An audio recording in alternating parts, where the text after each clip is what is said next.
Good morning, students. This is Ikra Malik, your IT teacher. Hope you are well and safe at your home. So, this is new subject to you, information technology. As you have studied computer till 8th class, but now computer is switched with the new subject which is information technology. Information technology is something in which you are going to study everything which is related to computer technology. Computer technology से related जितनी भी चीज़ें होती हैं वो सब आप इस सब्जेक्ट में पढ़ने वाले हैं। तो हम आपकी बुक से स्टार्ट करते हैं। इंफॉर्मेशन टेक्नोलॉजी की जो बुक है वो पार्ट ए और पार्ट बी दो पार्ट्स में डिवाइडेड है। पार्ट ए है एम्प्लॉयबिलिटी स्किल्स, इसमें आप कम्युनिकेशन, सेल्फ मैनेजमेंट वगैरह के बारे में पढ़ेंगे, बिजनेस के बारे में, थोड़ा सा इन्वायरमेंट के बारे में भी पढ़ेंगे आप लास्ट यूनिट्स में, और इंफॉर्मेशन एंड कम्युनिकेशन टेक्नोलॉजी के बारे में पढ़ेंगे जिसमें आप आईसीटी कहाँ कहाँ यूज़ होता है, इंफॉर्मेशन टेक्नोलॉजी का कहाँ यूजेस है, क्या क्या कंपोनेंट्स होते हैं कंप्यूटर के, डिवाइसेस क्या होती हैं, इंटरनेट, ईमेल, सोशल मीडिया, यही सब आप पार्ट ए में पढ़ने वाले हैं। पार्ट बी जो है वो है सब्जेक्ट स्किल्स। पार्ट बी में आप वही पढ़ने वाले हैं जैसे आप कंप्यूटर्स में पढ़ते थे, एक्सेल, पावर पॉइंट और वर्ड वगैरह, बस इसमें थोड़ा सा एडवांस है। ठीक है, पार्ट बी आपका सब्जेक्ट स्किल है, ये बिल्कुल कंप्यूटर एप्लीकेशन से रिलेटेड ही पार्ट है। तो हम अपना सिलेबस पार्ट बी से ही स्टार्ट करने वाले हैं। पार्ट बी में यूनिट फर्स्ट है इंट्रोडक्शन टू आईटी। ये यूनिट हम बाद में कवर करेंगे। हम पहले स्टार्ट करेंगे unit second, data entry and keyboarding skills. इसमें चैप्टर नंबर 2 है using data entry tools. Data entry tool में वही है इनपुट डिवाइसेस क्या होते हैं, कीबोर्ड, माउस, इनके बारे में हम पढ़ने वाले हैं कि डाटा की एंट्री हम कैसे करते हैं, कौन कौन से टूल्स हम यूज़ करते हैं। ठीक है, तो starting with chapter 2 using data entry tools. So starting with the chapter 2 using data entry tools on page number 148, part B का हम चैप्टर 2 स्टार्ट कर रहे हैं। चैप्टर 2 किस बारे में है कि हम डाटा जो एंटर करते हैं कंप्यूटर में वो किन टूल्स की मदद से हम एंटर करते हैं, वही हम पढ़ने वाले हैं इस चैप्टर में। We all need a medium to communicate our thoughts to others. The primitive way of expressing or communicating our thoughts include writing, drawing, painting, sketching, dancing, conversing and much more. हम सभी को क्या एक ऐसे medium की ज़रूरत पड़ती है कम्युनिकेट करने के लिए जिसके थ्रू हम अपने जो थॉट्स हैं या अपने व्यूज़ हैं वो हम शेयर कर सकें दूसरों के साथ। ठीक है, तो प्रिमिटिव वेज़ क्या होते हैं कम्युनिकेटिंग के या अपने थॉट्स को एक्सप्रेस करने के? राइटिंग या तो हम लिख कर सकते हैं या हम ड्राइंग कर अपने थॉट्स शेयर कर सकते हैं किसी के साथ, पेंटिंग के थ्रू, स्केचिंग के थ्रू, डांसिंग के थ्रू, या हम कन्वर्सेशन के थ्रू कर सकते हैं। और भी बहुत सारे तरीके हैं जिसके थ्रू हम अपने थॉट्स को शेयर कर सकते हैं। But with the advent of the computer system the medium to communicate has change tremendously from typing to writing. लेकिन जैसे ही कंप्यूटर सिस्टम हमारे इन्वेंट हुए उससे क्या हुआ, जो राइटिंग प्रोसेस था वो चेंज हो गया टाइपिंग प्रोसेस में। जैसे पहले लिखकर पहले क्या होता था, लेटर्स के थ्रू अगर हमें कोई मैसेज देना था किसी को तो हम लेटर्स के थ्रू सेंड करते थे। लेकिन जैसे ही कंप्यूटर सिस्टम, मोबाइल्स, ये डिवाइसेस आए तो हम क्या करने लगे, टाइपिंग के थ्रू, मैसेजिंग के थ्रू हम अपने थॉट्स शेयर करने लगे। ठीक है, a computer system is a smart machine but lacks its own brain and thus work on the instructions provided to it by the user. Computer system बहुत smart machine होता है, बहुत प्रॉपर वर्किंग करता है, लेकिन उसके पास अपना ब्रेन नहीं होता। जब तक उसे इंस्ट्रक्शंस नहीं मिलते वो कोई काम नहीं करता है। These instructions are given through some input devices to get the desired result as an output. और ये इंस्ट्रक्शन किसके थ्रू दिए जाते हैं, कुछ इनपुट डिवाइसेस के थ्रू दिए जाते हैं जिससे हमें डिज़ायर्ड रिजल्ट मिल जाता है। ठीक है, this process is known as input process output. और इस प्रोसेस को क्या कहते हैं, input process output.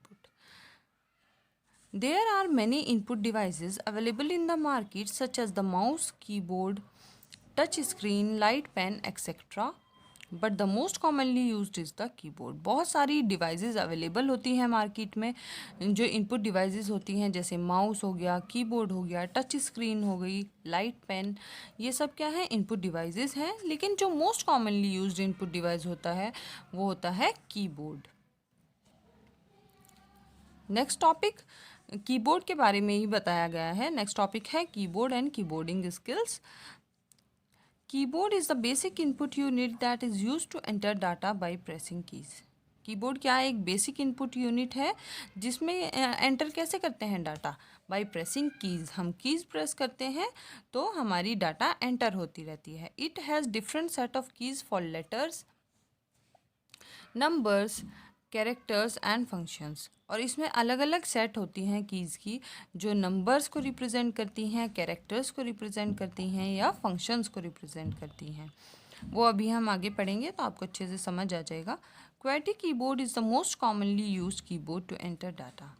Qwerty keyboard होता है जो वो मोस्ट कॉमन यूज्ड कीबोर्ड होता है जिसके थ्रू हम डाटा एंटर करते हैं। Computer keyboards are similar to the electronic typewriter keyboards with some additional keys. Computer keyboard जो होते हैं, आपने टाइपराइटर देखे होंगे, मूवीज़ में तो देखे ही होंगे आपने। टाइपराइटर्स जो होते थे टाइपिंग के लिए यूज़ होते थे, जिससे लेटर्स टाइप करते थे या न्यूज़पेपर वगैरह। पहले जब प्रेसिंग वगैरह नहीं होती थी तो कैसे टाइप करते थे न्यूज़ वगैरह, टाइपराइटर्स के थ्रू। तो कंप्यूटर भी एक टाइपराइटर की तरह ही होता है, कंप्यूटर का कीबोर्ड जो होता है, लेकिन उसमें कुछ एडिशनल कीज़ होती हैं। Standard keyboard generally has 104 keys. Standard keyboard जो होता है उसमें जनरली 104 कीज़ होती हैं। In desktop computer a keyboard come separately, whereas in a laptop and notebook it is embedded within the main unit.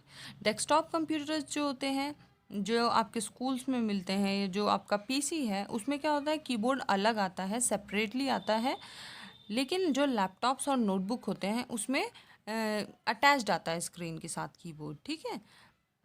Touch typing is a method of typing without the use of the sense of sight और simply by feeling the keyboard. Touch typing क्या होता है, एक ऐसा method होता है typing का जब हम देखे भी नहीं टाइप कर देते हैं। Simply by feeling the keyboard हम टाइप करने लगते हैं। जैसे आप मोबाइल पे जो लोग बहुत ज़्यादा टाइपिंग करते होंगे तो उन्हें देखने की ज़रूरत भी नहीं होती और वो जल्दी जल्दी एक्यूरेटली टाइपिंग कर लेते हैं, ठीक है। तो उसे कहते हैं touch typing. However the sense of touch is a little involve since the typing method utilises muscle memory through rigorous training. और इस तरह की टाइपिंग के लिए कि हम देखे बिना ही जल्दी जल्दी टाइप कर दें, इस तरह की टाइपिंग के लिए बहुत ज़्यादा ट्रेनिंग की ज़रूरत होती है, मतलब आपको बहुत ज़्यादा प्रैक्टिस करनी पड़ती है। In this way, a user can type on the keyboard spontaneously by placing his or her hand on the keyboard without looking at any of the keys. Keys देखे बिना वो अगर उसे बहुत अच्छी ट्रेनिंग या उसने बहुत प्रैक्टिस की हुई हो टाइपिंग की, तो उसे देखने की ज़रूरत भी नहीं होती कीज़ को और वो जल्दी जल्दी टाइप करता चला जाता है। It significantly improves the typing speed and eliminates error. इससे क्या होता है, टाइपिंग स्पीड बढ़ती है, जितनी प्रैक्टिस करते हैं उतनी टाइपिंग स्पीड ज़्यादा होती है और एलिमिनेट्स एरर, और गलतियाँ भी बहुत कम होती हैं। Touch typing simply makes you more productive and it is still worth learning. Touch typing जो होता है वो प्रोडक्टिव बना देता है हमें, और ये भी एक ऐसी स्किल है जो सभी को लर्न करनी चाहिए।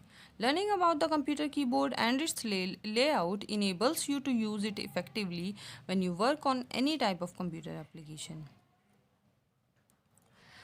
तो computer keyboard, learning about the computer keyboards and its layout enable you to use it effectively when you work on any type of computer application. जब हम कोई भी एप्लीकेशन यूज़ करते हैं तो हमें टाइपिंग की ज़रूरत पड़ती है, ठीक है। तो कंप्यूटर कीबोर्ड के बारे में हमें जानना बहुत ज़रूरी है ताकि हम उसे इफेक्टिवली यूज़ कर सकें। The combination of keys are use to access, run programs और यूज एज शॉर्टकट। जो कीज़ की कॉम्बिनेशन, मतलब जैसे कंट्रोल प्लस वी या कंट्रोल प्लस सी, हम दो कीज़ एक साथ यूज़ करते हैं, तो की कॉम्बिनेशन क्या करता है, उसके थ्रू हम एक्सेस कर सकते हैं किसी भी चीज़ को, मतलब कोई इन्फॉर्मेशन देखनी हो हमें, प्रोग्राम को रन कर सकते हैं या उसे शॉर्टकट मेथड की तरह भी यूज़ कर सकते हैं। It depends upon the application being used, और वो किस पे डिपेंड करता है, जो एप्लीकेशन हम यूज़ कर रहे हैं। प्रोग्राम टू प्रोग्राम वो डिफरेंट होता है। Let us have a look at the keyboard and its keys. अब कीबोर्ड के बारे में थोड़ा सा जान लेते हैं। Moving on to next page.